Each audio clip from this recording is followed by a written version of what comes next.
মালয়েশিয়ায় স্ত্রীকে হত্যার দায়ে ২০ বছরের সাজা পাওয়া বাংলাদেশি প্রবাসীর রায় পুনর্বিবেচনার আবেদন খারিজ করে দিয়েছে দেশটির আপিল আদালত। এক রায়ে তার সাজা অপরিবর্তিত রাখার আদেশ দেন আদালত। বিচারপতি ওজির আলম মাইদিন মীরের নেতৃত্বে ৩ সদস্যের বেঞ্চ সর্বসম্মতক্রমে বলছে, দোষী সাব্যস্ত করা আসামিকে ছাড় দেওয়া প্রতিটি মামলার নির্দিষ্ট তথ্য এবং পরিস্থিতির উপর নির্ভর করে। বেঞ্চের অন্যান্য সদস্যদের মধ্যে ছিলেন আহমেদ জাইদি ইব্রাহিম এবং এস.এম. কোমাথি সুপ্রিয়া।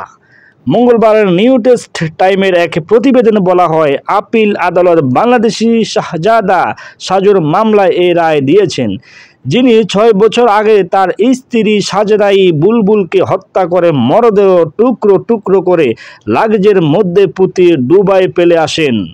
২০২২ সালের মে মাসে হাইকোর্ট প্রসিকিউশনের মামলায় শেষে সাজুকে সর্বোচ্চ ২০ বছরের কারাদণ্ড দেওয়া হয়।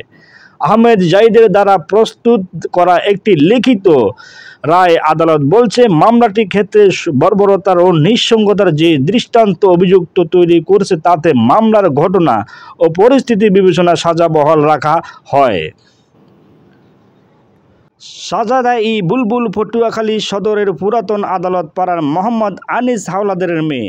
তিনি প্রাইম বিশ্ববিদ্যালয় থেকে এলএলবি এবং এলএম পাশ করেন। বিয়ের পর ২০১৬ সালের ৩ ডিসেম্বর স্বামীর সঙ্গে মালয়েশিয়া যান তিনি। সেখানে যাওয়ার পর স্বামীর অন্য চেহারা দেখতে পান।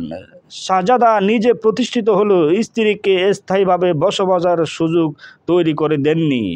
নিয়মিত করতেন নির্যাতন। তারই ধারাবাহিকতায় ২০১৮ সালে ৫ জুলাই সাজেদাকে নৃশংস কায়দায় হত্যা করে স্বামী শাহজাদা।